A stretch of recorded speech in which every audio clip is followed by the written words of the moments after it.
أعوذ بالله من الشيطان الرجيم. بسم الله الرحمن الرحيم.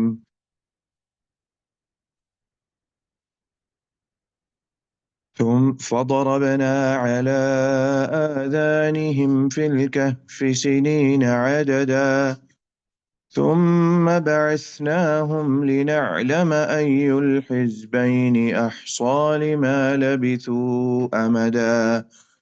نحن نقص عليك نبأهم بالحق إنهم فتية آمنوا بربهم وزدناهم هدى.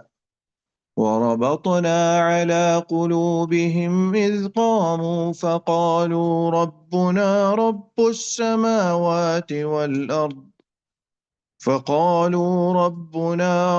السماوات والأرض لن ندعو من دونه إلها لقد قلنا إذا شططا. هؤلاء قومنا اتخذوا من دونه آلهة لولا يأتون عليهم بسلطان بين فمن أظلم ممن افترى على الله كذبا. وإذ اعتزلتموهم وما يعبدون إلا الله فأووا إلى الكهف ينشر لكم ربكم من رحمته ويهيئ لكم من أمركم مرفقا. بسم الله الرحمن الرحيم. الحمد لله رب العالمين والصلاة والسلام على أشرف الأنبياء والمرسلين نبينا محمد وعلى آله وصحبه أجمعين. اللهم انفعنا بما علمتنا وعلمنا ما ينفعنا وزدنا علما وعملا وتوفيقا برحمتك يا أرحم الراحمين. رب اشرح لي صدري ويسر لي أمري واحلل عقدة من لساني يفقه قولي. سورہ کہف میں ہم لوگ پڑھ رہے تھے اصحاب کہف کے متعلق، جو کہ کچھ قریش مکہ کا سوال تھا نبی اکرم صلی اللہ علیہ وسلم سے، اور جو سیکھا تھا انہوں نے مدینہ کے یہود سے جا کے، اس کے بارے میں اللہ تعالیٰ فرما رہے ہیں یہاں پر نبی اکرم صلی اللہ علیہ وسلم کو اس پہلے سوال کا جواب دیتے ہوئے جو کہ مشرکین مکہ نے نبی اکرم صلی اللہ علیہ وسلم سے کیا تھا، اور یہ سوالات ان کی وجہ کیا تھی، ان کا سبب کیا تھا ان سوالات کا، تاکہ اللہ کے نبی صلی اللہ علیہ وسلم کو پرکھا جائے حقیقتاً کیا یہ نبی ہیں یا نہیں ہیں۔ اس لیے مشرکین مکہ نے یہود سے جا کے پوچھا، تم لوگ انبیاء والے لوگ ہو، ایسے لوگ ہو جن کے پاس انبیاء آئے، تم لوگوں کے پاس کتابیں ہیں، تو ایسا علم ہے تم لوگوں کے پاس جو ہمارے پاس نہیں ہے، تو اپنی کتابوں میں سے کوئی ایسی بات بتاؤ جس کو ہم بعد میں سامنے رکھیں محمد صلی اللہ علیہ وسلم کے، اور ہمیں پتہ چل سکے کہ کیا یہ اسی لڑی سے آئے ہوئے ہیں، کیا یہ اسی جو ہے وہ خاندان کے ہیں، وہیں سے ہیں، یا بس دعویٰ ہے نبی اکرم صلی اللہ علیہ وسلم کا صرف۔ تو یہ سوالات تھے، ان میں اللہ تعالیٰ پھر اصحاب کہف کا سب سے پہلے اللہ تعالیٰ نے جواب دینا شروع کیا اصحاب کہف کے متعلق۔ فرماتے ہیں، ہم شروع کر دیا تھا ہم نے اصحاب کہف کے بارے میں، فرما رہے ہیں 11 نمبر آیت میں اللہ تعالیٰ فرماتے ہیں فَضَرَبْنَا عَلَىٰ آذَانِهِمْ فِي الْكَهْفِ سِنِينَ عَدَدًا، کہ اللہ تعالیٰ نے ان کو غار کے اندر کئی سالوں تک سلا دیا، کئی سالوں تک۔ ضربنا علی آذانہم کا جو تفسیر کی ہے مفسرین نے یا مترجمین نے جو اس کا ترجمہ کیا ہے، ضربنا علی آذانہم، ضربہ کا اصل جو لغوی معنی ہے وہ ہے مارنا، علی آذانہم ان کے کانوں پر، آذان جمع ہے اذن کی، ان کے کانوں پر مار دیا۔ اب یہاں پہ یہ ایک محاورہ ہے، عربی کا محاورہ ہے، اس محاورے کو ہم منون اسی طرح ترجمہ نہیں کریں گے، اس لیے مفسرین رحمہ اللہ نے بھی اس کو اس طرح بیان کیا کہ جب اللہ تعالیٰ نے ان کو آرام کی نیند سلا دیا، ضربہ کو تھپکی دینے سے جو ہے جو ہے وہاں پر بیان کیا مفسرین نے یا پھر مترجمین نے، کہ جیسے ایک ماں سلاتی ہے اپنے بیٹے کو، اپنے بچے کو تھپکی دے کر، لوری دے کر سلاتی ہے، اس طرح اللہ تعالیٰ نے ایک آرام کی نیند ان کو سلا دیا۔ اور وہ نیند صرف کچھ وقت کے لیے نہیں تھی، وہ کئی سالوں تک کی نیند تھی، جس کی وجہ سے یہ ایک عجیب چیز بنی، جس کی وجہ سے نبی اکرم صلی اللہ علیہ وسلم کا بھی تعجب اس چیز کی طرف رہا کہ سبحان اللہ، یہ کیسی چیز تھی، یہ کیسا امر تھا، کیسا واقعہ تھا کہ اللہ تعالیٰ نے سلایا تو کئی سو سالوں تک، اللہ تعالیٰ نے صدیوں تک اللہ تعالیٰ نے ان کو سلا دیا۔ فرماتے ہیں اس کے بعد اللہ تعالیٰ ثم بعثناہم، پھر ہم نے، بعثناہم ہم نے بھیجا ان کو، جو اصحاب کہف ہیں، ہم نے اصحاب کہف کو بھیجا، یعنی وہ لوگ، یہاں پہ بھیجنے سے مراد کہ اللہ تعالیٰ نے، وہ لوگ ہوش میں آ گئے، جب ہوش میں آئے تو اللہ تعالیٰ نے ان میں سے پھر ہم نے بھیجا، یعنی اللہ تعالیٰ کا ہی امر تھا، حکم تھا کہ بھئی اب تم میں سے ایک جائے۔ اصل معاملہ یہ تھا کہ جب وہ لوگ اپنے ملک سے بھاگے تھے، جو کہ ڈیشیس نام جس کا ملک کا آتا ہے، جو عیسائیوں پر ظلم کیا کرتا تھا، توحید پرست عیسائیوں پر ظلم کیا کرتا تھا، خود وہ بت پرست تھا، توحید پرست عیسائیوں پر ظلم کرتا تھا، جن سے اصحاب کہف بھاگے تھے۔ اصحاب کہف کے متعلق ہم پہلے پڑھ چکے ہیں کہ اصحاب کہف کچھ ملوک کے بیٹے تھے، عام لوگ نہیں تھے، کچھ ملوک کے بیٹے تھے۔ اس چیز کو مورخین اور کچھ مفسرین، جن میں سے ابن کثیر رحمہ اللہ اور دوسرے مفسرین بھی ہیں، جنہوں نے یہ بات ذکر کی ہے کہ وہ کچھ ملوک کے بیٹے تھے، جو کہ عید پہ نکلے۔ کوئی ان کی عید تھی جس کا تعلق ان کے شرک سے، ان کے بتوں کے ساتھ تھا، اس کا تعلق، اس عید پر نکلے، اللہ تعالیٰ نے ان کا دل کھولا، دل کھولنے کے بعد اللہ تعالیٰ نے اس طرح کا معاملہ کیا کہ اللہ تعالیٰ نے ان کے اندر ایک جرت پیدا کر دی۔ اس جرت کی وجہ سے انہوں نے اپنے آپ کو اس جگہ سے علیحدہ کر لیا، اپنے لوگوں سے، اپنے خاندانوں سے نکلے۔ وہ بھی عید کے لیے تھے، عید کے ہی نیت سے نکلے تھے کہ بھئی ہم بھی اس میں شامل ہونے کے لیے نکلے ہیں، لیکن اللہ تعالیٰ کی طرف سے ان لوگوں نے اپنے آپ کو اسی وقت، اسی روز، جاتے ہوئے رستے میں ہی اپنے آپ کو علیحدہ کر لیا۔ تو جب یہ لوگ علیحدہ ہوئے، وہاں پر درمیان میں کچھ اور واقعہ ہے، انشاءاللہ اس کا تذکرہ آگے آ رہا ہے۔ یہاں پر جس چیز کا ذکر ہے کہ اللہ تعالیٰ نے ان کو جب بھیجا، جب وہ جاگے، تو جس وقت وہ مرے تھے ایک ظالم ملک تھا، اور جس وقت ان کو ہوش آئی، مرے نہیں کہیں گے، نیند میں کہیں گے، جب وہ نیند میں گئے تو ایک ظالم حکمران تھا، ظالم حاکم تھا، ملک تھا، اور جب وہ ہوش میں آئے تو ایک اچھا عیسائی حاکم تھا، تھیوڈوس نام تھا اس کا، اس وقت اس کی حکومت تھی، اور لوگوں نے صحیح عیسائیت کو قبول کر لیا تھا۔ جو حاکم تھا، خاص طور پہ حاکم نے توحید والی عیسائیت کو قبول کیا تھا۔ ابھی تک، تھیوڈوس کے وقت تک، تثلیث کا عقیدہ نہیں رائج ہوا تھا۔ تھیوڈوس کے وقت کے بعد تثلیث کا عقیدہ رائج ہوا، یا تثلیث کا عقیدہ اس کے بعد پیدا ہوا، جب جیسے اسی طرح تاریخ کے اندر آتا ہے، مورخین نے بیان کیا کہ تثلیث کا عقیدہ پیدا کرنے والے تقریباً 400 عیسوی کے بعد، حضرت عیسیٰ علیہ السلام کے 450 سال کے بعد یہ والی چیز پیدا ہوئی۔ اور وہ پیدا ہونے والا بھی وہ ایک سینٹ پال کے نام سے آدمی تھا، جس نے اپنا نام بدل کے سینٹ پال کیا تھا۔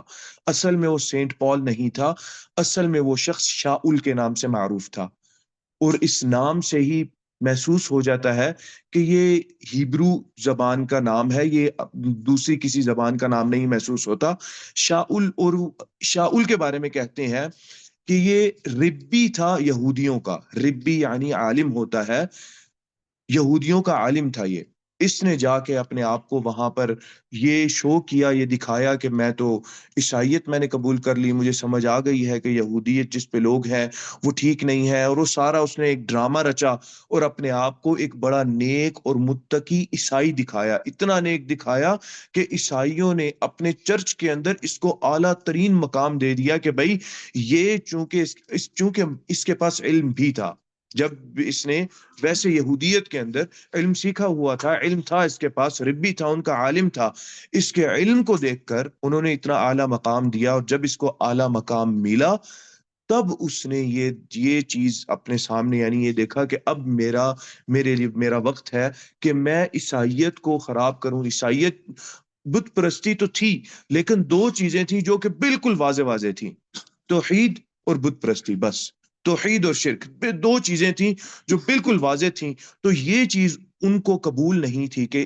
عیسائیت میں اتنی واضح واضح چیزیں رہیں، توحید ہو، ایک راستہ توحید کا، ایک راستہ شرک کا، بالکل واضح چیز ہے۔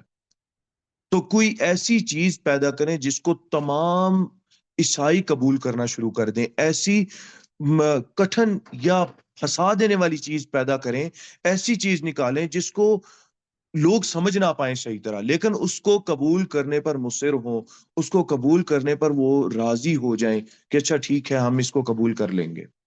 اور وہ پھر تثلیث کا عقیدہ تھا، لیکن تھیوڈوس کے وقت تک تثلیث کا عقیدہ ابھی نہیں تھا۔ تو صرف جب حاکم نیک آتا ہے، تو اچھا حاکم آتا ہے، تو لوگ امن کے ساتھ رہتے ہیں۔ وہ لوگ بھی جو غلط عقیدے پر ہیں، جو غلط راستے پر ہیں، اس حاکم کے دین سے ہٹ کے ہیں، وہ لوگ بھی جب حاکم اچھا ہے تو وہ لوگ بھی امن کے ساتھ رہتے ہیں۔ ابن تیمیہ رحمہ اللہ نے یہ بات ارشاد فرمائی کہ جہاں پر ظلم ہوتا ہے، چاہے حکمرانی یا حکومت مسلمانوں کی ہی کیوں نہ ہو، وہاں پر کبھی امن نہیں آئے گا، کبھی سکون نہیں ملے گا۔ اور جہاں پر حکمرانی کفار کی ہو لیکن ظلم نہ ہو، انصاف کے ساتھ چلیں، اللہ تعالیٰ وہاں پر امن لے کر آتے ہیں۔ یہ اللہ تعالیٰ کی ایک نعمت ہوتی ہے، اللہ تعالیٰ کا رحیم ہونا ہے، جو کفار کے لیے بھی ہے، نعمت ہوتی ہے اللہ تعالیٰ کی، کہ اللہ تعالیٰ وہ نعمت، چلیں کفار کے لیے ہم یہ کہیں گے کہ صرف اس دنیا کے اندر ہی ہے،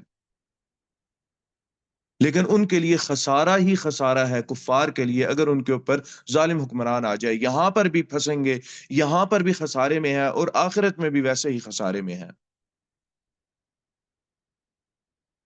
تو اس چیز کا نبی اکرم صلی اللہ علیہ وسلم یہاں پر جو حاکم تھا، جب یہی مثال یہاں پر بڑی قریب بنتی ہے، نجاشی کی مثال، پانچویں نبوت تھی، نبی اکرم صلی اللہ علیہ وسلم نے جو کمزور مسلمان تھے، کمزور سے مراد یہ ہے کہ ان کے پاس طاقت نہیں تھی، ایمان سب کا، سارے صحابہ کا ایمان جو ہے اس میں کوئی شک کی جو ہے گنجائش نہیں ہوتی، یا ہم یہ نہیں کہیں گے کہ بڑے ایمان کمزور نہیں تھا، جو کہ غریب تھے اور معاشرے کے اسٹیٹس کے لحاظ سے وہ کمزور تھے۔ ان لوگوں کو نبی اکرم صلی اللہ علیہ وسلم نے مشورہ دیا تھا صرف کہ ایک جگہ ہے جہاں پر آپ ہجرت کر سکتے ہو، اور وجہ صرف ایک تھی آپ صلی اللہ علیہ وسلم کی اس جگہ کو اختیار کرنے کی، حبشہ کو اختیار کرنے کی، جو کہ حبشہ جگہ تھی، اختیار کرنے کی صرف ایک وجہ تھی۔ آپ صلی اللہ علیہ وسلم نے کہا وہاں کا ملک اچھا اور انصاف پسند ملک ہے، وہاں کا بادشاہ اچھا آدمی ہے، وہاں پر جاؤ گے امن کے ساتھ رہو گے۔ لوگوں نے ہجرت کی، گئے حبشہ، اور نجاشی نے ان کو کچھ نہیں کہا، عیسائیت پر تھا نجاشی جو تھے، وہ کہتے ہیں کہ توحید پرستی والی عیسائیت پر تھے، تثلیث والی عیسائیت پر نہیں تھے۔ کیونکہ جب عمر بن عاص، اچھا سبحان اللہ، عمر بن عاص جنہوں نے اسلام قبول کیا اور اتنے عظیم صحابی بنے اور پھر اتنے عظیم کمانڈر بنے، عمر بن عاص رضی اللہ تعالی عنہ یہ قریش کی طرف سے گئے تھے نجاشی کے پاس، اس وقت یہ مشرک تھے، مسلمان نہیں تھے، نجاشی کے پاس گئے تاکہ مسلمانوں کو واپس بھیجا جائے مکہ والوں کے پاس۔ کچھ انہوں نے اپنا ایک خطہ تیار کیا، اور کہ جی یہ لوگ غلط کرتے ہیں اور ان لوگوں نے کچھ جرائم کیے ہیں، تو یہ لوگ ہم سے بھاگ کے آپ کے پاس آئے ہیں، تو انہیں ہمیں واپس کر دیں۔ اصل مسئلہ انا کا تھا، تکبر کا تھا، کہ یہ کمزور لوگ بھاگ کیسے گئے۔ اصحاب کہف کا بھی معاملہ یہی تھا کہ یہ لوگ نکل کیسے گئے ہمارے اندر سے۔ ملوک کے بیٹے تھے، ٹھیک ہے، لیکن جب ایمان لے کے آئے تو کمزور ہو گئے، ان کے پاس کوئی طاقت نہیں تھی، کچھ نہیں تھا، ظالم ملک تھا، بت پرست تھا، صحیح عیسائیت جو تھی ان پہ، ان لوگوں پر ویسے ہی ظلم کرتا تھا، تو چاہے جو بھی جس قبیلے کا، جس خاندان کا آدمی اسلام قبول کر لے، اس نے ظلم سہنا ہے، اس نے ظلم کا سامنا کرنا ہے، تو وہ کمزور ہو گیا۔ نبی اکرم صلی اللہ علیہ وسلم کیا سب سے اعلیٰ قبیلے سے نہیں تھے؟ قریش کے اندر قریشی تھے، قریش کے اندر بنو ہاشم تھے، بنو ہاشم سے تھے، اور بنو ہاشم قریش میں سب سے اونچا مرتبہ رکھتا تھا۔ اس لیے قریش کو، بنو ہاشم کو کعبہ کی تولیت دے دی گئی کہ جی کعبہ جو سب سے اعلیٰ اور سب سے اونچی چیز ہے، اس کی تولیت بنو ہاشم کریں گے، اس کے متولی بنو ہاشم ہوں گے۔ باقی مختلف خاندان تھے، ہر خاندان کا ایک اپنا کام تھا، ایک اپنی ان کی، جیسے کہ بنو عدی تھے، بنو عدی یہ لوگ امراء اور ڈپلومیٹس تھے، یہ لوگ قریش کے لوگ ان کو اپنی طرف سے دوسرے ممالک بھیجا کرتے تھے کہ بھئی ہماری نیابت میں آپ، فلانی میٹنگ ہے، فلانا ملک ہے، فلانی بات ہے، فلانا ہماری ایک پیشکش ہے، یا کسی نے پیشکش کرنی ہے تو ہمیں بلایا ہے، تو ہماری نیابت میں آپ جائیں۔ یہ کام بنو عدی والے کیا کرتے تھے۔ بنو عدی والے کون تھے؟ بنو عدی حضرت عمر کا خاندان تھا۔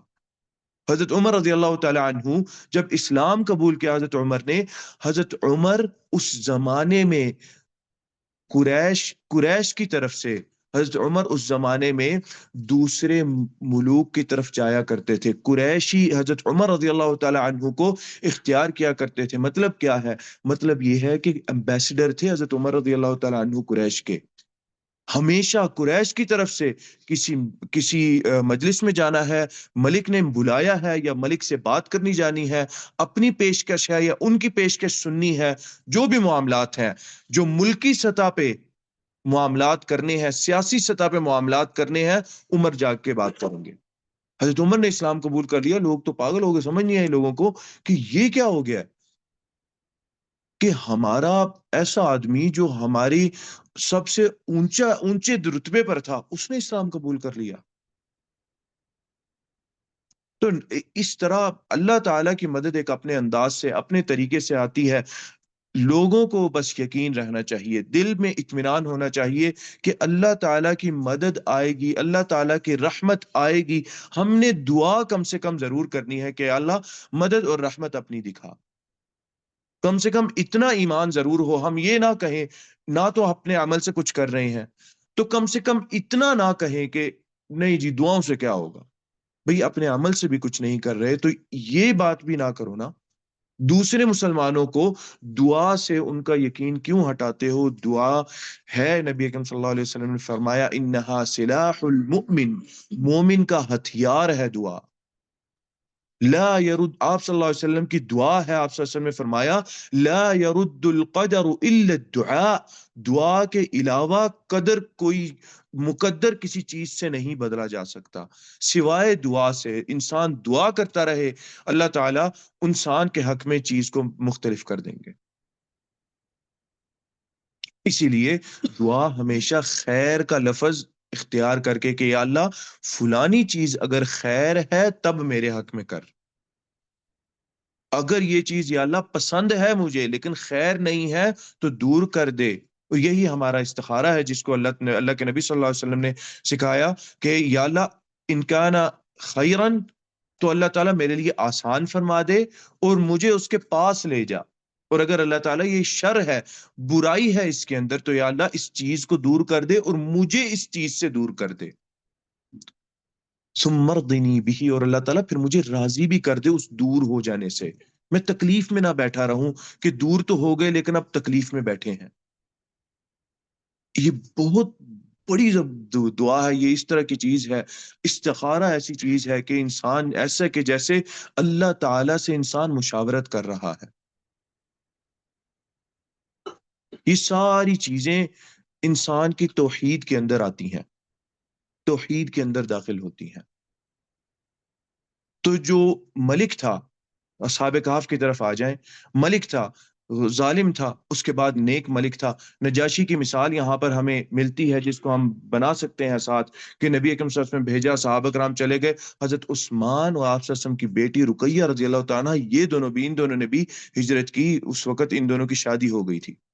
ان دونوں نے ساتھ مل کے حبشہ کی طرف ہجرت کی. اس کے بعد یہ لوگ واپس آئے. درمیان میں جب افواہ پھیلی کہ امن قائم ہو گیا ہے اور مسلمانوں کا اب راج ہے، یہ بھی افواہ پھیلانے والے کفار تھے. یہ لوگ واپس آئے. جب واپس آئے تو معاملات کو دیکھا، معاملات کو پایا کہ وہ مختلف ہیں اس بات سے جو ہم نے سنی ہے. پہچان گئے کہ یہ افواہ ہے. واپس چلے گئے. اتنا امن تھا، اتنا سکون تھا. واپس جاتے ہوئے لوگوں کو بتایا، لوگ ساتھ آ گئے کہ بھئی یہاں پہ تو ظالم لوگ ہیں، ظالموں کی حکمرانی ہے. اس سے تو اچھا یہ ہے کہ ہم ادھر ہی چلے، چاہے وہ ملک کافر ہے یا وہ ملک ہمارے دین سے مختلف ہے اس کا دین. جب عمر بن عاص رضی اللہ تعالیٰ عنہ اس وقت کافر تھے، نہیں مسلمان تھے، گئے وہاں پر لے جانے گئے تو عیسائیت کے بارے میں انہوں نے یہ بات کہی نجاشی کو، کہ جب انہوں نے پہلے تو یہ کہا کہ یہ کچھ کر کے غلط کر کے آپ کے پاس آئے ہیں، ہمیں واپس دے دیں. انہوں نے مسلمانوں سے پوچھ لیا نجاشی نے، معاملہ مختلف نکلا تو ان کو غصہ آیا کہ یہ غلط بیانی کیوں کر رہے ہیں. کیونکہ نجاشی کے بھی نزدیک قریش کی اہمیت تھی، قریش محترم تھے. ایسے نہیں تھا کہ قریش کی اہمیت نہیں تھی یا احترام نہیں تھا قریش کا. لیکن اس کے بعد نبی اکرم صلی اللہ علیہ وسلم، اس کے بعد وہ حضرت عمرو بن عاص فرماتے ہیں کہ ہم نے پھر یہ کہا کہ ان سے پوچھیں عیسیٰ کے بارے میں کہ یہ عیسیٰ کے بارے میں کیا کہتے ہیں. نبی اکرم صلی اللہ انہوں نے پوچھا کہ جی عیسیٰ کے بارے میں کیا کہتے ہو، میں نے سنا کوئی غلط بات کہتے ہو. جعفر بن ابی طالب رضی اللہ تعالی عنہ تھے جنہوں نے بات کی. انہوں نے بتایا کہ بھئی ہمارا عیسیٰ علیہ السلام کے متعلق یہ ایمان ہے کہ اللہ کے نبی ہیں اور اللہ تعالیٰ کے لفظ سے پیدا ہوئے، بنا باپ کے پیدا ہوئے، اور جو ہے وہ عبادت جو ہے وہ توحید پر ہی تھی، اللہ کوئی خدا والی بات غلط ہے. تو نجاشی نے یہ بات کہی کہ یہ تو عین وہی عقیدہ ہے جس کو میں مانتا ہوں، اس میں مختلف کیا ہے. پھر نجاشی نے یہ بات کہی، وہی بات ہے نیک بادشاہ والی، حکمران والی چیز ہے یہ. وہ اسلام پہ نہیں تھا لیکن اس نے یہ بات کہی کہ اس کے بعد اگر مجھے سونے کا پہاڑ بھی دے دیا جائے کہ میں مسلمانوں کو یا ان لوگوں کو کہیں اور دوں تو میں کہیں بھی نہیں دوں گا، یہ لوگ میرے پاس ہی رہیں گے. 15 سال مسلمان حبشہ میں رہے. 15 سال کہتے ہیں جب حبشہ کچھ لوگوں نے جب سنا کہ نبی اکرم صلی اللہ علیہ وسلم نے ہجرت کر لی تو عزم کیا اور اونچا ارادہ تھا، اسی وقت ہجرت کی، مدینہ چلے گئے. کچھ لوگ وہیں پر بیٹھے رہے. جنگ خیبر میں وہ لوگ واپس آئے ہیں حبشہ سے. جنگ خیبر 7 ہجری میں ہوئی. 5 نبوت میں گئے تھے. آپ صلی اللہ علیہ وسلم نے ہجرت کون سے سال میں کی؟ آپ صلی اللہ علیہ وسلم نے ہجرت 13ویں سال، 13ویں نبوت میں کی آپ صلی اللہ علیہ وسلم نے ہجرت. 8 سال یہ ہو گئے. ہجرت کے بعد 7 سال اور وہ حبشہ میں ہی رہے. حبشہ میں آپ صلی اللہ علیہ وسلم نے ان کے دین کو، ان کے کام کو، ان کے معاملات کو آپ صلی اللہ علیہ وسلم نے پسند کیا. آپ صلی اللہ علیہ وسلم کہا اچھا بہت بہت اچھا کام کر کے آئے ہیں آپ لوگ. خیبر کا جنگ خیبر ہو رہی تھی، بلکہ جیت گئے تھے مسلمان. تب یہ لوگ جو حبشہ میں جنہوں نے ہجرت کی تھی یہ لوگ واپس آئے تھے، اتنے امن کے ساتھ اور سکون کے ساتھ رہے تھے. اللہ تعالیٰ کی رحمت تھی. اللہ تعالیٰ نے نبی اکرم صلی اللہ علیہ وسلم کو ایک راہ جو ہے وہ دکھائی مسلمانوں کے لیے. آپ صلی اللہ علیہ وسلم نے بیان کیا ان کو، ان لوگوں نے قبول کیا اور وہاں جا کر رہے. اور شاید انہی صحابہ کی وجہ سے آج حبشہ یا اس طرف کا جتنا علاقہ ہے، آج کا حبشہ تو بہت چھوٹا ہو چکا ہے، جس کو آج ہم کہیں ایتھوپیا کہتے ہیں، اب وہ تو بہت چھوٹا ہو چکا ہے. اس وقت تو حبشہ کا علاقہ بہت وسیع اور بڑا علاقہ تھا. شاید اس وقت انہی صحابہ کی جد و جہد اور انہی صحابہ کا کام ہے جو ہجرت کر کے گئے اور نیک بادشاہ کی وجہ سے وہاں پر رہے، آرام سے سکون کے ساتھ وہاں پر رہے. تو یہاں پر بھی جب اللہ تعالیٰ نے ان کو واپس ہوش میں آئے یہ لوگ، تو ایک نیک بادشاہ تھا. جب نیک بادشاہ تھا تو پھر ان کو جانے میں دقت نہیں تھی، پریشانی نہیں تھی. لیکن ان کے مطابق وقت جو ہے یہ متعین نہیں کر سکے. اس کے بارے میں اللہ تعالیٰ کہہ رہے ہیں ثم بعثناہم، پھر ہم نے ان کو ہوش دلائی اور ان کو بھیجا، لنعلم، تاکہ ہم جان سکیں، ای الحزبین، ان دونوں میں سے کون سا گروہ. 2 گروہ بن گئے تھے. گروہ کس بات کے 2 تھے؟ وقت کے اختلاف میں 2 گروہ تھے. ایک گروہ کہتا تھا کہ نہیں ہم اتنا وقت سوئے ہیں، دوسرا گروہ کہتا تھا نہیں ہم اتنا وقت سوئے ہیں. ان کے پاس وقت دیکھنے کی کوئی چیز نہیں تھی، صرف اس کے کہ وہ سورج کی روشنی سے وقت کا تعین کر رہے تھے کہ جب ہم سوئے تھے تو سورج ادھر اور ادھر تھا، جب ہم اٹھے ہیں تو سورج کی روشنی یہاں اور یہاں ہے۔ صرف ان کے پاس سورج کی روشنی تھی وقت کا تعین کرنے کے لیے، تو ان میں اختلاف ہو گیا۔ اللہ تعالیٰ نے پھر یہ کہا تاکہ ہم دیکھیں ان دونوں میں سے کون سے گروہ احصا یعنی وقت کا اندازہ اچھا لگاتے ہیں، لما لبثوا امدا، اس کا جو انہوں نے گزارا وہاں پر، وقت جتنا بھی وقت انہوں نے گزارا اس کا اندازہ دونوں گروہ میں سے کون سے اچھا لگاتے ہیں۔ یہ بیان کرنے کا اس چیز کا مقصد یہی ہے کہ اللہ تعالیٰ ایک قصہ اور واقعہ بیان کر رہے ہیں کہ کتنے سال وہ رہے، اور جب وہ اٹھے تو ان کو اختلاف میں بھی ان کو ایسا لگا کہ ہم اتنا زیادہ نہیں سوئے، لیکن محسوس ہو رہا ہے کہ زیادہ سوئے ہیں۔ آگے اللہ تعالیٰ ارشاد فرما رہے ہیں، یعنی اس کی قصے کی تفصیلات کے اندر اللہ تعالیٰ نے یہ بات بیان کی کہ تفصیل تھوڑی سی، ایک چھوٹی چھوٹی کچھ تفاصیل ہوتی ہیں، ان کا بھی اللہ تعالیٰ نے ذکر کر دیا۔ آگے فرماتے ہیں نحن نقص علیک نبأہم بالحق، ہم بیان کرتے ہیں، نحن ہم، نقص یہ قصہ بیان کرتے ہیں، علیک آپ کے اوپر اللہ کے نبی، نبأہم ان کی خبر، ہم بیان کرتے ہیں ان کی خبر آپ کے لیے، بالحق سچی سچی بالکل سیدھی۔ یہ آیت اس وجہ سے بھی کہی کیونکہ یہود سے یہ چیز آئی تھی، یہودیوں نے یہ چیز بتائی مشرکین مکہ کو، تو اس کا جواب، اس کے چونکہ ان کے پاس بھی جواب تھے، اسی وجہ سے انہوں نے کہی کہ اچھا یہ پوچھو، یہ بات بالکل معروف نہیں ہے سوائے ان لوگوں کے اندر جو لوگ اہل کتاب ہیں، بس اہل کتاب کو اس قصے کا پتہ ہے، اس کے علاوہ کسی کو نہیں اس قصے کا پتہ۔ تو اس بارے میں یہ بات کہی جا رہی ہے، اللہ تعالیٰ کہہ رہے ہیں کہ اللہ کے نبی پریشان ہونے کی ضرورت نہیں ہے، ہم آپ کو بالکل حق اور سچے اور سیدھے طریقے سے ہم آپ کو یہ بات بتائیں گے اور یہ واقعہ سارا آپ کے سامنے رکھیں گے۔ آپ اپنا یقین رکھیں، اطمینان رکھیں، پریشان ہونے کی ضرورت نہیں۔ پریشانی آپ صلی اللہ علیہ وسلم کو اس وجہ سے بھی تھی کہ جب یہ سوال کیا گیا، اس چیز کو بیان کر چکا ہوں، جب یہ سوال کیا گیا تو اللہ تعالیٰ نے اس کے تقریباً 15 روز بعد یہ جواب نبی اکرم صلی اللہ علیہ وسلم کو عطا کیا، اور آپ صلی اللہ علیہ وسلم نے وعدہ ان سے کیا کہ میں کل جواب دیتا ہوں، اور آپ صلی اللہ علیہ وسلم پھر 15 روز انتظار کرتے رہے کب وحی آئے گی، اللہ تعالیٰ کب مجھے اس کا جواب دیں گے۔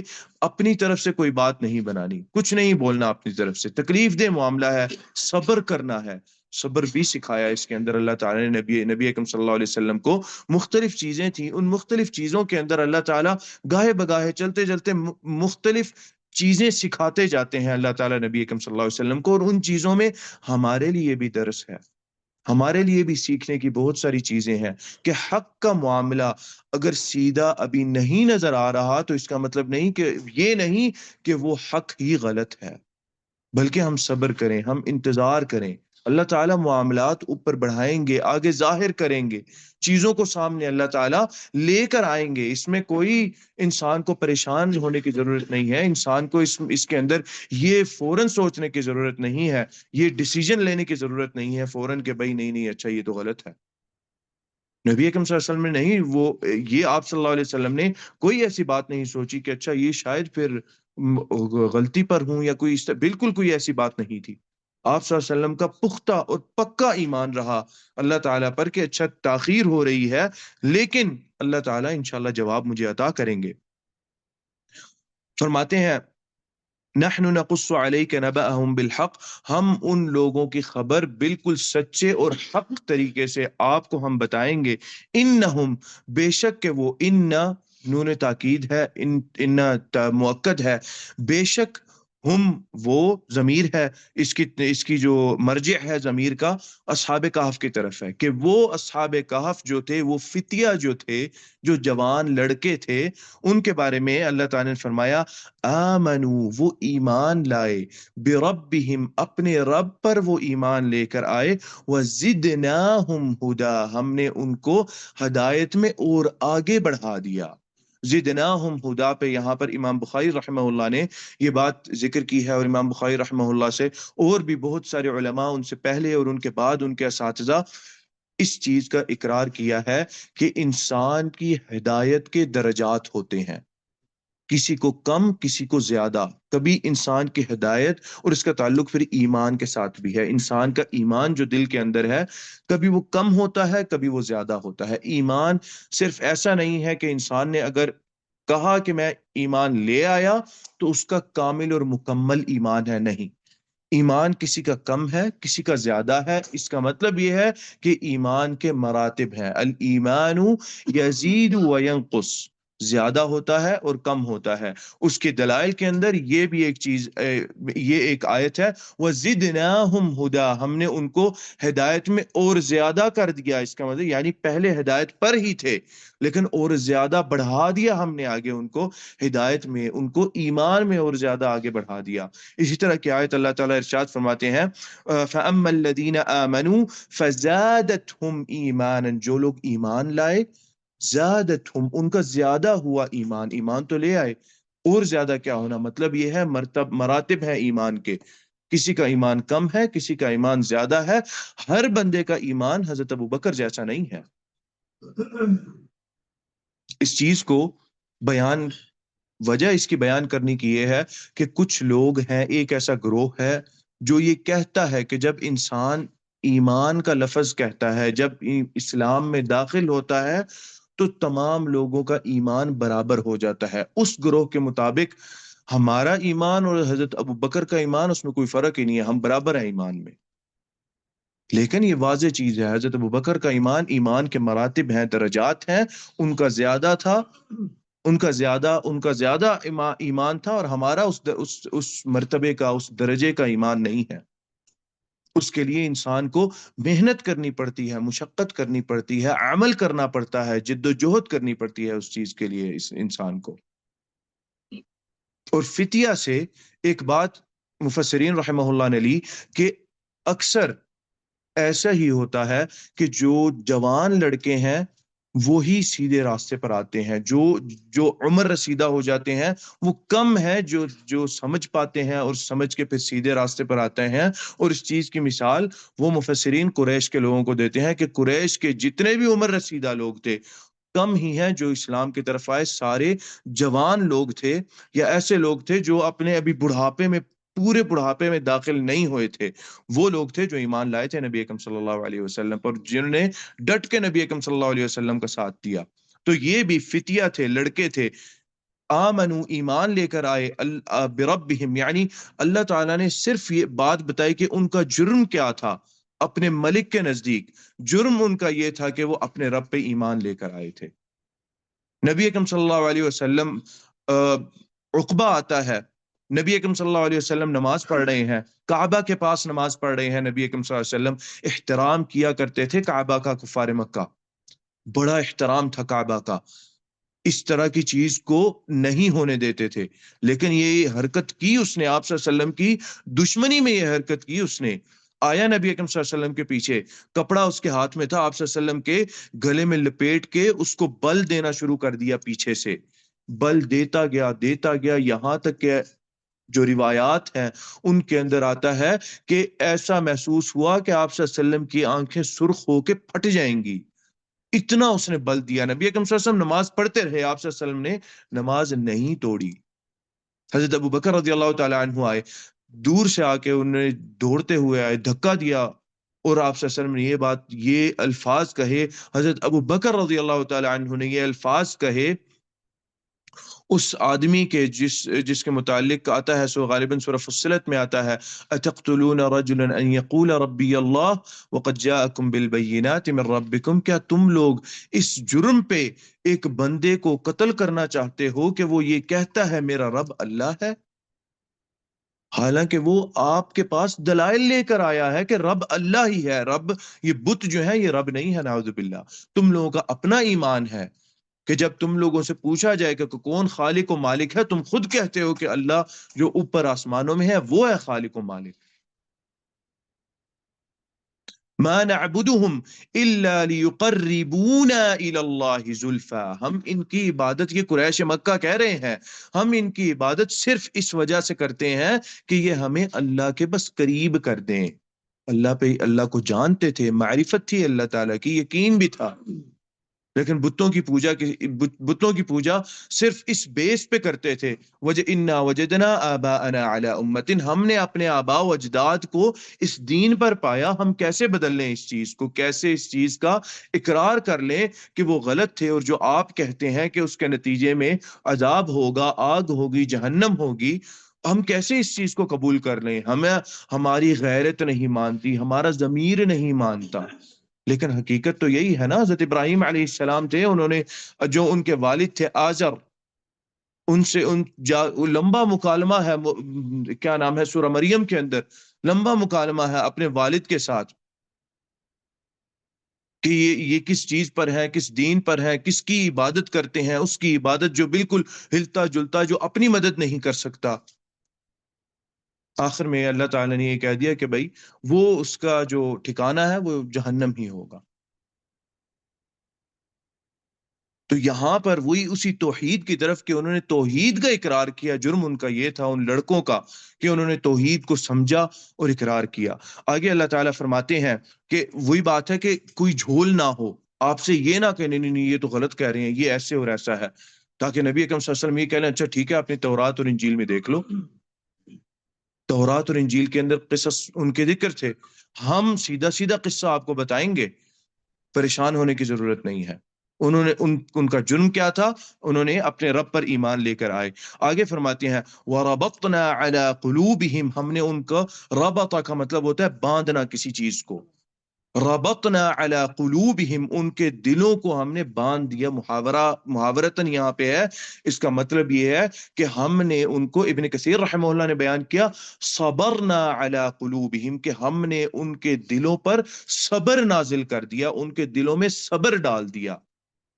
کچھ مفسرین نے یہ لکھا کہ ہم نے ان کے دلوں کو طاقتور کر دیا کہ وہ کھڑے ہو سکیں، وہ اس ایمان کا، اس دعوت کا، اس توحید کا نام لے سکیں، ڈرے نہ۔ یہ بھی اللہ تعالیٰ کی ایک نعمت ہوتی ہے، ہر بندہ اس چیز پر عمل نہیں کر سکتا، تاکہ وہ لوگ ڈرے نہ، ان کے دل میں ڈر نہ آئے کہ ہم کس چیز کی بات کر رہے ہیں، نہیں نہیں یار، یہاں بات، یہ جگہ بات کرنے کی نہیں ہے۔ نبی اکرم صلی اللہ علیہ وسلم، سوق عکاظ تھی، اگر وہ واقعہ پڑھے اور انسان اس کا تصور کرے، اس واقعے کا اپنے ذہن سے، تاریخ پڑھے، مورخین، اللہ تعالیٰ جزائے خیر عطا کرے مورخین کو، مورخین نے تاریخ ایسے انداز میں لکھی ہے کہ وہ سین فلمانا شروع ہو جاتا ہے، ذہن میں وہ ایک فلم کی طرح چلنا شروع ہو جاتا ہے جو انسان پڑھ رہا ہے، اتنے خوبصورت اور بہترین انداز سے لکھا ہوتا ہے۔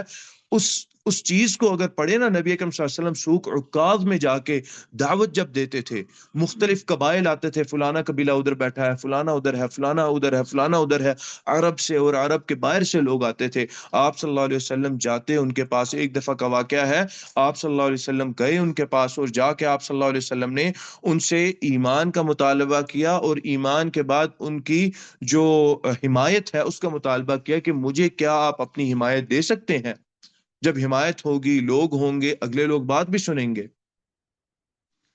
یعنی آپ صلی اللہ علیہ وسلم در در ایسے جاتے، اکیلے چل رہے ہیں لوگ، آپ صلی اللہ علیہ وسلم کو الفاظ جیسے ہیں، ایسا جیسے کسی شخص کو دھتکارا جاتا ہے، نہیں نہیں نہیں، نکل جاؤ نکل جاؤ نکل جاؤ، کہ کیا کرنے ہیں، کدھر، یہ نعوذ باللہ پاگل ہے، بیوقوف ہے، نعوذ باللہ۔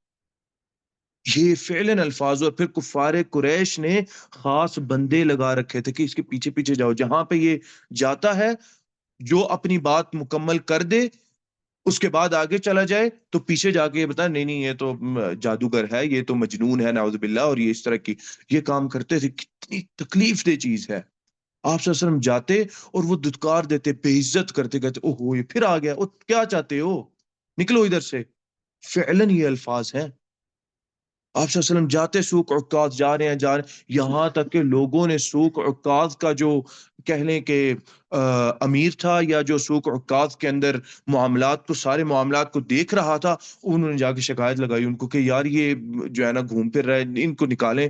اس نے ایک طرح سے کہا کہ نکل جاؤ یہاں سے، کیا کر رہے ہو، ہمارا سارا جو ہے میلہ اور سارے ہمارا بازار خراب کرتے ہو۔ در در آپ صلی اللہ علیہ وسلم جا رہے ہیں، اور کس قبیلے سے تعلق رکھتے ہیں؟ جو کہ عرب میں سب سے طاقتور قبیلہ سمجھا جاتا ہے، اس کا ایک شخص جا کے بات کر رہا ہے، کوئی بات ہی ماننے کو تیار نہیں ہے۔ 13 سال ایسے نہیں، 13 سال کے اندر اتنے لوگوں نے ایمان قبول نہیں کیا تھا، لیکن جنہوں نے قبول کیا انہوں نے بہت پختہ ایمان ہوئے وہ لے کر آئے. ان کے ایمان کا درجہ ایک مختلف درجہ تھا. اس درجے کو کوئی نہیں پہنچ سکتا. عام درجہ نہیں تھا اس ایمان کا. اور بہت سارے دیکھیں اس وقت میں بھی بہت سارے ایسے لوگ تھے جو ایمان لا کے ایمان چھپائے رکھتے تھے. اس طرح کے حالات تھے. اتنا خوف ڈال رکھا تھا قریش نے، اتنا ڈر ڈال رکھا تھا. حضرت عمر رضی اللہ تعالی عنہ کا ساتھی دوست حضرت عمر رضی اللہ تعالی عنہ جب گھر سے نکلے نبی اکرم صلی اللہ علیہ وسلم کو قتل کرنے کی نیت سے، ایک ساتھی ایک دوست ملا حضرت عمر رضی اللہ تعالی عنہ کا. کہا کہ عمر کدھر جاتے ہو؟ تمہاری یعنی پہچان جاتے تھے کہ یہ ٹھیک معاملہ نہیں لگتا، شکل کے ملامح اور جو آثار ہیں. کدھر جاتے ہو؟ انہوں نے کہا کہ میں جو ہے یہ ختم کرنے جا رہا ہوں معاملہ. کہا تمہیں کیا لگتا ہے کہ بنو ہاشم چھوڑ دیں گے ایسے ہی؟ بنو ہاشم جانے دیں گے تمہیں؟ کہا کہ تم بھی تو ایمان نہیں لے آئے، کیوں اس کے حق میں بات کرتے ہو؟ اتنا ڈر تھا کہ کچھ پتا نہیں، پکڑ کے قتل کر دیں، عذاب دینا شروع کر دیں. عمار بن یاسر چلتے چلتے پکڑ لیتے، ڈھونڈ رہے ہوتے بھائی کہاں پہ آؤ، دیکھو کل دیا تھا، آج اگر زندہ ہے پھر سے کرو. چلتے چلتے گلی کے نکر پہ پکڑ لیا، شروع کر دیا. صرف عمار رضی اللہ تعالی عنہ نہیں بلکہ ان کے والد، ان کی والدہ جو کہ سب سے پہلی شہید خاتون اس اسلام میں رہی، صفیہ نام تھا ان کا، سمیہ نام تھا ان کا. اور بڑی ظلم کے ساتھ ابو جہل نے ان کو اس طرح کا مارا جو تھی سمیہ رضی اللہ تعالی عنہ. تو معاملات آسان نہیں تھے، بڑے سخت معاملات تھے. اور درجات پھر اللہ تعالیٰ نے ایسے ہی نہیں عطا کیے کہ لا تسبوا اصحابی، میرے اصحاب کو گالی نہ دو. تم لوگوں میں سے ان کا ایک چلو صدقہ کیا ہوا تمہارے احد پہاڑ کے برابر صدقے کیے ہوئے کے سے زیادہ ہے اس کا اجر. چھوٹی چیز نہیں ہے. یہ کس وجہ سے تھا؟ اس توحید کی وجہ سے تھا، اس ایمان لانے کی وجہ سے تھا. جو صحابہ ساتھ رہے، ایمان لائے. زید بن حارثہ رضی اللہ تعالی عنہ والد آئے تھے، والد اور چچا لینے، لیکن آپ صلی اللہ علیہ وسلم کا ساتھ اختیار کیا. نہیں، میں نہیں جاؤں گا. یہ ہجرت سے پہلے کی بات ہے. نہیں جاؤں گا، مجھے نہیں جانا، میں اپنے والد کے ساتھ میں رہوں گا. نبی اکرم صلی اللہ علیہ وسلم، سختیاں تھیں، بہت کچھ تھا، لیکن نہیں، میں آپ صلی اللہ علیہ وسلم کے ساتھ رہوں گا. توحید لانے کے بعد ایمان کے درجات ہوتے ہیں. ان درجات پہ جو ہے ہم نے اس سیڑھی پر چڑھنا ہے تاکہ جتنے درجات ہمارے بلند ہو سکیں، اونچے ہو سکیں، ہم اتنا جو ہے اوپر جا سکیں. ان اصحاب کہف کے بارے میں یہ بھی آتا ہے جب اللہ تعالیٰ نے ان کے دلوں کو طاقتور کیا، ربطنا علی قلوبہم، جب ہم نے ان کے دلوں کو طاقتور کیا. کس وقت؟ اذ قاموا، جب وہ کھڑے ہو گئے. یہاں پر بڑی اہم بات ہے، بڑا اہم نقطہ ہے. جب کھڑے ہوئے تو طاقتور کیا. یہ نہیں کہ انتظار کر رہے ہیں اللہ تعالیٰ طاقت دیں طاقت دیں طاقت دیں تب کھڑا ہوں. کھڑے ہو جائیں، کھڑے ہو جائیں تب اللہ تعالیٰ طاقت عطا کریں گے. دیکھتے ہیں اللہ تعالیٰ، عمل بھی دیکھتے ہیں کہ کرتا کیا ہے. کھڑے ہو جائیں. آسان نہیں ہے ایسے لوگوں کے سامنے کھڑے ہو جانا. ذرا تصور کریں ایک بڑی میلہ جس کو ہم آج جدید زبان کے اندر ہم ایگزیبیشن کہہ سکتے ہیں، ایک بڑی ساری ایگزیبیشن چل رہی ہے اور اس کے اندر اس طرح جا کے ایک شخص کھڑا ہو جائے اور ایک شخص کھڑا ہو کے بولے اے لوگو، اللہ سے ڈرو، ایک اللہ تعالیٰ پر ایمان لے کے آؤ. یہ کیا کر رہے ہو؟ جو غلط بات ہے. تجارت غلط نہیں ہے، تجارت کریں، تجارت غلط، لیکن وہاں پر جو غلط ہے سب کے کھڑے ہو کر دیکھیں، دکھائیں کس طرح کیا معاملات ہوتے، دیکھیں کیا معاملات ہوتے ہیں. اپنے مسلمان کچھ ایسے ہوں گے جو قبول کرنے کو راضی نہیں ہوں گے. یہاں پر تو کفار تھے. اذ قاموا، جب وہ کھڑے ہوئے، ربطنا علی قلوبہم، ان کے دلوں کو طاقت ہم نے عطا کر دی. فقالوا، تو انہوں نے کہا، ربنا، ہمارا رب ہے، رب السماوات والارض، وہ رب سما و آسمانوں اور زمینوں کا رب ہے. لن ندعو، ہم ہرگز نہیں، لن جو ہے تاکید کے لیے استعمال ہوتا ہے، اس کے اندر نفی اور تاکید دونوں کے معنی آتے ہیں. ہرگز نہیں ندعو ہم پکارتے من دون ہی اس کے علاوہ، ہی کی ضمیر اللہ تعالیٰ کی طرف ہے، ہی کا مرجع ضمیر کا مرجع ہم اللہ کی کے علاوہ کسی اور کو ہرگز نہیں پکارتے، من دون ہی اس کے علاوہ الہن، رب نہیں کہا الہ کہا۔ رب تو مانتے ہیں کہ رب جو ہے وہ کریٹر کون ہے، بنانے والا کون ہے، پیدا کرنے والا کون ہے، الہ معبود ہے۔ اصل مسئلہ ہی پھر یہ آ جاتا ہے کہ معبود کے اندر لڑائی ہو جاتی ہے، نہیں نہیں عبادت ان کی بھی جائز ہے، عبادت ان کی بھی کریں گے۔ یہ بھی شرک ہے، اور شرک اکبر ہے کہ انسان یہ دعویٰ کرے کہ اللہ ہے، اللہ کی بھی عبادت کریں گے، لیکن ان کی بھی عبادت کی جا سکتی ہے۔ اسی کو اللہ تعالیٰ نے بیان کر دیا قرآن کے اندر کفار قریش کی زبان کے ذریعے کہ ہم ان کی عبادت ما نعبدہم الا لیقربونا، تاکہ ہم ما نعبدوہم عبادت کرتے تھے وہ، ہم صرف عبادت اس لیے کرتے ہیں کہ یہ ہمیں اللہ کے قریب کر دیں، اصل عبادت تو اللہ کی ہی ہے۔ تو یہ دلیل دینا کہ نہیں نہیں ہم تو یہاں پر آ کے اس قبر پہ آتے ہیں، چاہے وہ قبر ہو، چاہے وہ جو بھی ہو، وہ انسان ہو، وہ غیر انسان کوئی چیز ہو جس کی عبادت کی جائے، اس کی عبادت کرتے ہیں، لیکن تقرب اللہ کے ہم اس کے ساتھ اللہ کی عبادت کرتے ہیں، یہ بھی شرک اکبر ہے۔ اس کے اندر کوئی راستہ نہیں ہوگا کہ اچھا ٹھیک ہے اللہ کی بھی عبادت کرتے ہیں شاید کوئی راستہ ہو، کوئی راستہ نہیں ہے۔ ان کی ہم اس کے علاوہ یعنی اللہ کے علاوہ کسی اور کو، اس رب کے علاوہ جو کہ خالق ہے آسمان کا اور زمین کا، ان کا جو رب ہے، اس کے علاوہ ہم کسی کو الہ نہیں مانتے، معبود نہیں مانتے۔ جس کی عیدوں پہ یہاں پہ آئے ہوئے ہو، اصحاب کہف کا جو کہنا، جہاں جس کے لیے یہاں پہ آئے ہوئے ہو، ہم نہیں الہ مانتے ان کو، معبود نہیں مانتے ان کو۔ اس لفظ سے یہ پتہ چلتا ہے کہ رب وہ بھی مانتے تھے، اس لیے رب السماوات پہلے کہہ دیا آیت کے شروع میں، اس کے بعد یہاں پر جو مین چیز تھی جس کا اختلاف کہہ سکتے ہیں وہاں پر ہو سکتا تھا، وہ الوہیت والی بات تھی، عبودیت والی بات تھی کہ معبود کون ہے، عبادت کے لائق کون ہے۔ لقد قلنا، اگر ہم نے یہ کہا، اذن شططا یعنی اگر ہم نے یہ بات کہی کہ اللہ کے علاوہ کوئی اور ہے، تو ہم نے بڑی ہی غلط اور گمراہی والی بات کہی۔ یہ چھوٹی بات نہیں ہے کہ اس طرح اتنے بڑے مجمع کے سامنے، وہ مجمع جو مجمع اس وقت کے حاکم کے عقیدے کے مطابق ہو، اس کی جو ہے ایمان کے مطابق ہو، جن چیزوں کو وہ مانتا ہے اس کے مطابق ہو، وہ دعویٰ وہاں پہ کھڑے ہو کر کرنا ایک چھوٹا دعویٰ نہیں تھا۔ اس کچھ روایات کے اندر، اسرائیلی روایات ہیں، ان کے اندر آتا ہے کہ یہ لوگ جب علیحدہ ہونا شروع ہو گئے تو اللہ تعالیٰ کی طرف سے ایک ہی درخت کی چھاؤں میں آ گئے، کہیں اور بھی جا سکتے تھے، اللہ کی طرف سے یہ سارے ایک ہی درخت کی چھاؤں میں آ گئے، ایک دوسرے سے بات نہیں کرتے تھے ہم کیوں علیحدہ ہوئے ہیں۔ ایک نے جرت کی، ایک نے کہا کہ برے بھائی یہ کیا کر رہے ہیں، یہ تو اللہ کے خلاف جا رہے ہیں۔ دوسرے نے کہا اچھا تم بھی یہ اسی وجہ سے علیحدہ ہوئے ہو۔ تیسرے نے کہا، چوتھے نے، پانچویں نے، چھٹے نے، سب نے یہ کہا اچھا ہم سارے ایک ساتھ۔ اچھا ان کے درمیان ایک الفت پیدا ہو گئی، صرف اس چیز کی وجہ سے ہی ایک الفت پیدا ہو گئی ان کے درمیان۔ ابن کثیر رحمہ اللہ بڑی خوبصورت یہاں پر ایک حدیث لے کر آئے ہیں، امام بخاری رحمہ اللہ نے حدیث بیان فرمائی، وہ اپنی کتاب کے اندر فرماتے ہیں الارواح جنود مجندہ، جو ہماری روحیں ہیں یہ بھی اللہ تعالیٰ کے ایک لشکر ہیں۔ فرماتے ہیں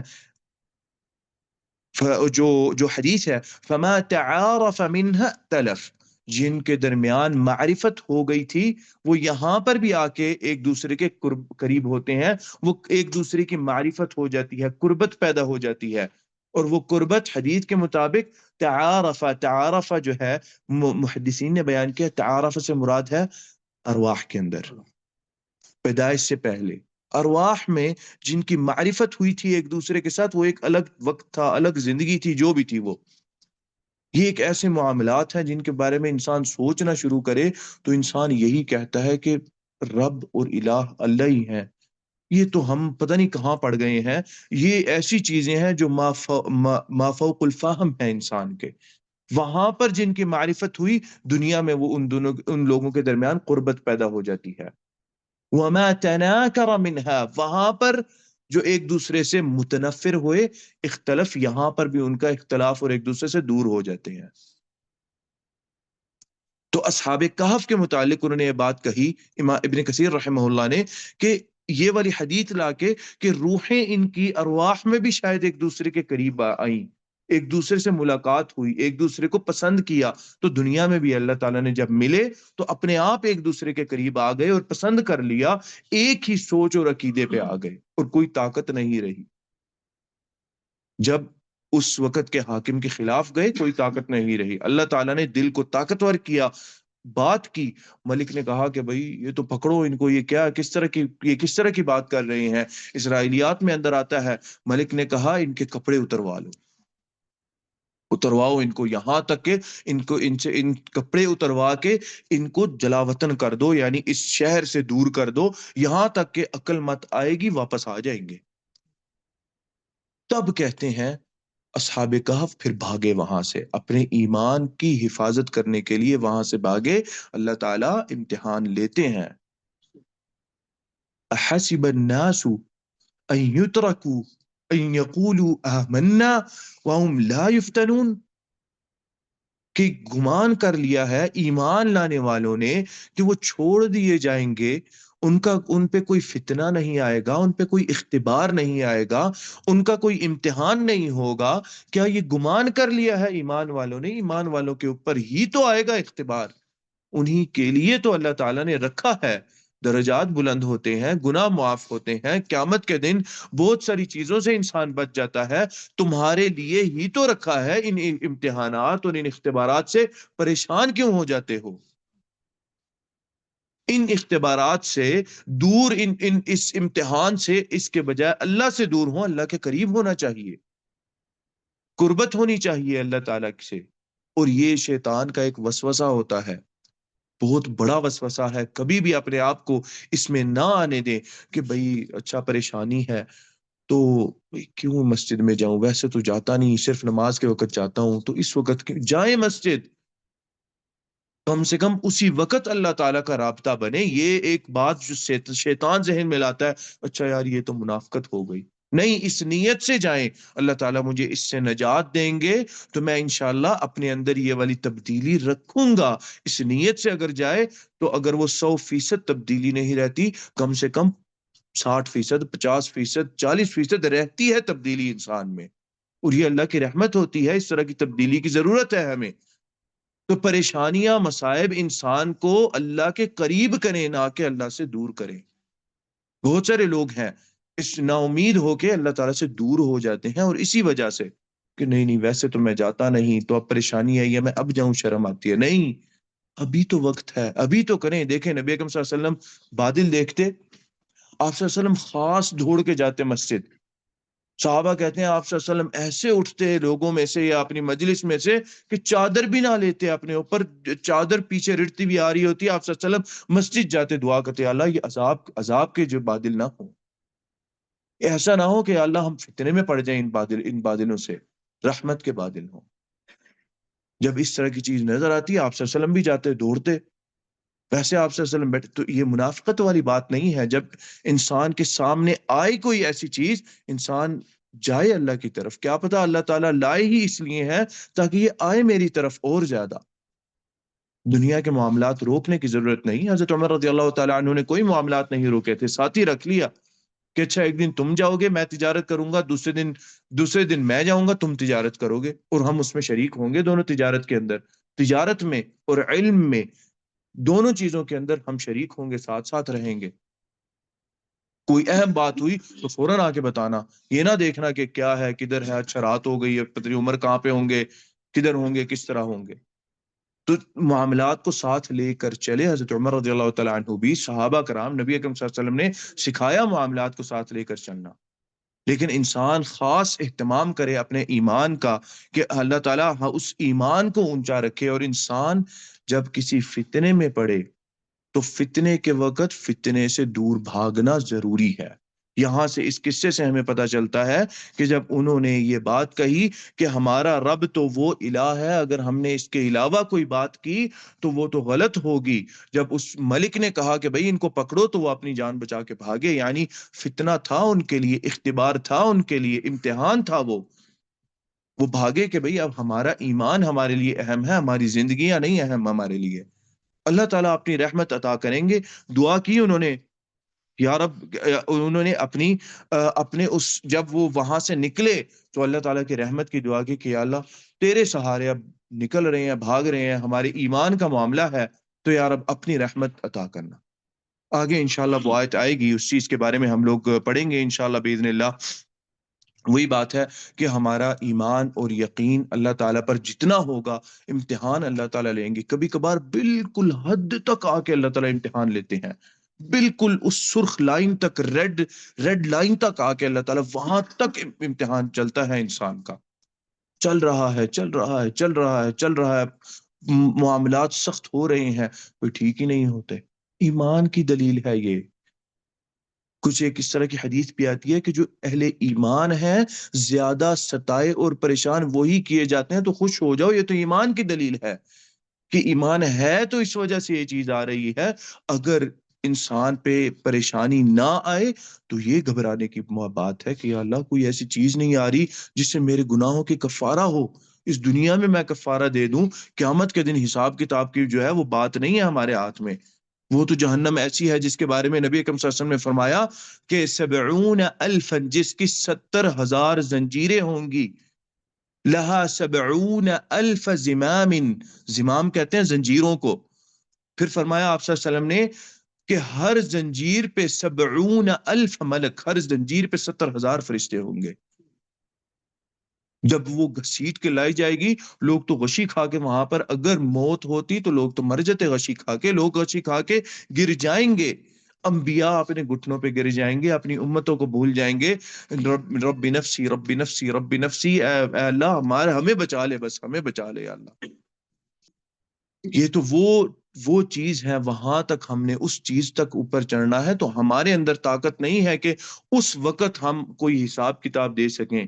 حضرت عکاشہ والی بات ہے، یا رسول اللہ ادعو اللہ ان یجعلنی منہم. اللہ تعالی، اللہ کے نبی صلی اللہ علیہ وسلم نے ذکر کیا ان لوگوں کا جو لوگ بنا حساب و کتاب جنت میں داخل ہوں گے. حضرت عکاشہ کھڑے ہوئے کہتے ہیں یا رسول اللہ دعا کریں میرے لیے، اللہ تعالیٰ مجھے ان میں کر دے. آج تو نے دعا کر دی، انت منہم، جاؤ کاشا تم ان میں سے ہی ہو جن کا بنا حساب و کتاب جنت میں داخلہ ہوگا. پھر اس کے بعد دوسری قسم ہے جن کا آسان حساب و کتاب ہوگا. یہ بھی بڑی اللہ تعالی کی رحمت ہوگی. آسان حساب و کتاب کیا ہے؟ حضرت عائشہ نے پوچھا، آپ سے نے فرمایا اللہ تعالیٰ پردہ ڈالیں گے، اللہ تعالیٰ اعمال گنوا دیں گے، انسان ڈر جائے گا کہ یہ تو گنوا دیے گئے. اللہ تعالیٰ پھر کہیں گے اس پردے کے اندر جا، دنیا میں پردہ ڈالا، آج بھی پردہ ڈالتا ہوں، جا تجھے معاف کیا. یہ آسان حساب ہے. اور پھر جس سے سوال کر لیا گیا کیوں، وہ بس خطرناک حساب ہے، وہ اس سے بچنے کی ضرورت ہے ہمیں.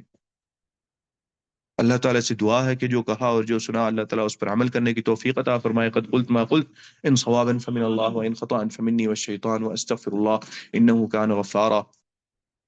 غالباً آنے والا جمعہ جو ہے وہ ہمارا پھر رمضان میں ہوگا، تو اس جمعے کو انشاءاللہ تقریباً 1 بجے انشاءاللہ درس شروع کریں گے. 1:15، چلیے ٹھیک ہے، 1:15 انشاءاللہ درس شروع ہوگا.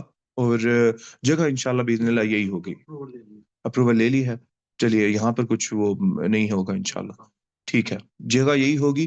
1:15 انشاءاللہ درس کا انتظام ہوگا. رمضان میں تقریباً چار جمعے ہوں گے غالباً، تو انشاءاللہ باذن اللہ. اب کل ہے یا پرسوں ہے، 2 دنوں میں سے کوئی ایک ہوگا. جس نے اگر کل ہے تو آج رات کو انشاءاللہ تراویح رہے گی.